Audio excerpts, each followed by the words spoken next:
with the proceeds of crime intelligence. This is a confirmed fact. The head of crime intelligence is Dumisani Kumalo. The person leading this investigation right here is Dumisani Kumalo. The person who signed off for the funds for this operation is Dumisani Kumalo. Dumisani Kumalo is in court on cases on charges of fraud and corruption. Imagine waking up as a member of parliament, respected, powerful, untouchable. Then, by the end of the day, police are at your door with a warrant for your arrest. Categorically, I'm going to assume that you were not interfering with that process. You were engaging in parliamentary work, and there was nothing wrong with you as a member of parliament doing your work and making that visit to parliament. Because ultimately, what are you trying to do? You are trying to ensure that the rogue elements within the South African police services are taken out. That's a fair characterization. Is that so? Here's the issue with interference. It would mean that I try to either intervene or drive an investigation in a specific direction. I did none of that. I've never been in touch with the investigating officer. I've never been in touch with any of the witnesses. I've only ever spoke to the killer, and I reported it back to the parliament. That's exactly what happened to Fadiel Adams. But here's where it gets even more disturbing. This is not just about fraud. This is connected to a murder case, and not just any case, the killing of Sindiso Magaqa. I don't know which police station they're taking me. You know what these people, you never know. You're going to surrender to them? Yeah, I'm just going to put on socks and a jacket because of my arthritis. Listen, long story short, I was going to surrender. I confirmed that with you 5 minutes ago. Okay?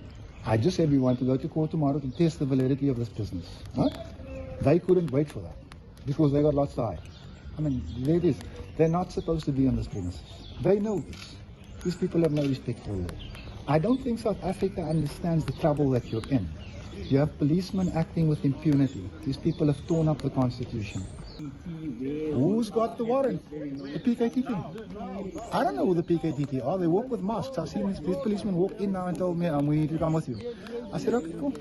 Just let me go put on socks and a jacket. They said, you're going to run away? I said, no, sir, I won't run. I haven't been running since day one. I've not been running. But they don't belong here. But they don't care. Cape Town High Court, my lawyers will relay all of the relevant news to you guys. Please be there, because this is going to be epic. I'm actually quite excited about the trip, but not in the back of the van. I haven't been to KZN in months, but anyway, let's go. With an AK-47 purchased with the proceeds of crime intelligence. This is a confirmed fact. The head of crime intelligence is Dumisani Kumalo. The person leading this investigation right here is Dumisani Kumalo. The person who signed off for the funds for this operation is Dumisani Kumalo. Dumisani Kumalo is in court on cases on charges of fraud and corruption because of charges.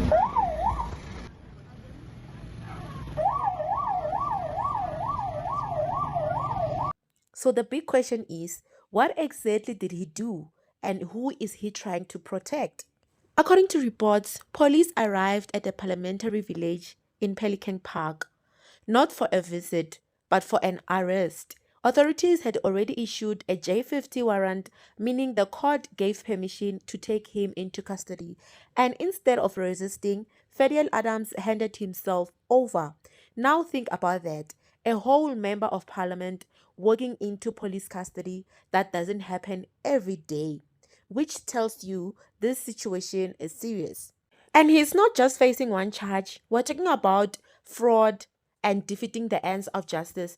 Now let's break that down in simple terms. Fraud means deception for personal or political gain.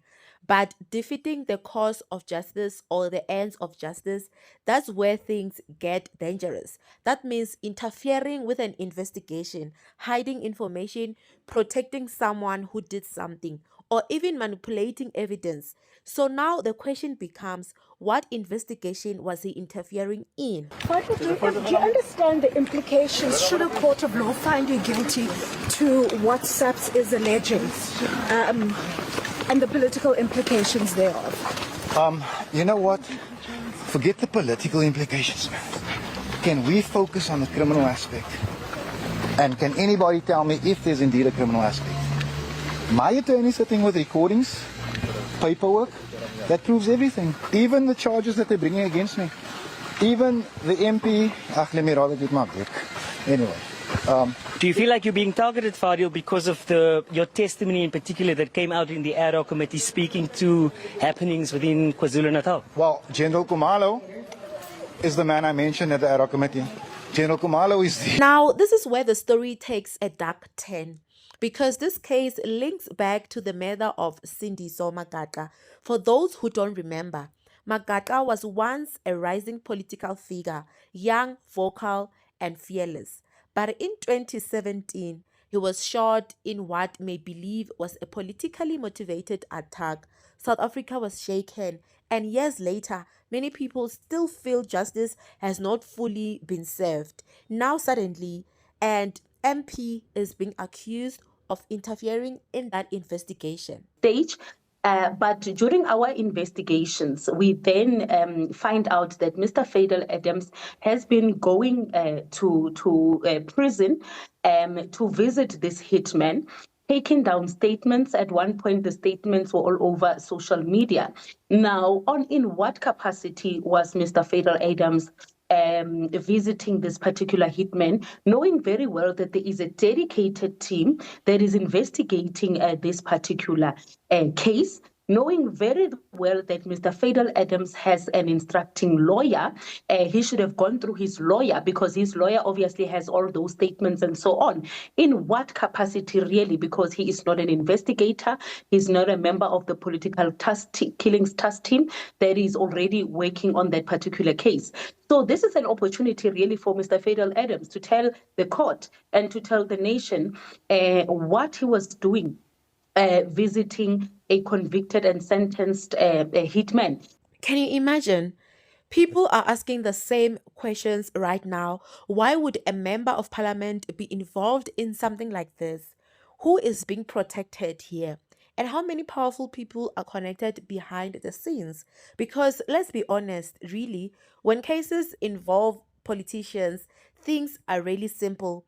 People online are already divided. Some are saying, let the law take its course. Others are saying, this is bigger than we think. And here's something you need to think about. If someone in power is accused of blocking justice, it raises a bigger issue. Is the system protecting the truth or hiding it? Because interfering in a murder investigation is not a small accusation. It suggests there's something to hide, or someone important, very, very important, is being shielded. And that's what makes this story so uncomfortable. And as of now, Fadiel Adams is in custody. The case is still developing and more details are expected to come out. But one thing is clear, this is no longer just a political story. It's a justice story and possibly a story about power. So now I want to hear from you. Do you think this is just a legal case, or is this something bigger happening behind the scenes? Drop your comments down below and let's talk. And remember, everything said in this video is based on public reports and allegations. And if you like real stories like this, please don't forget to subscribe to True Crime with Nsuku's Folktale and hit the notification bell so that whenever I post a video, you will be notified.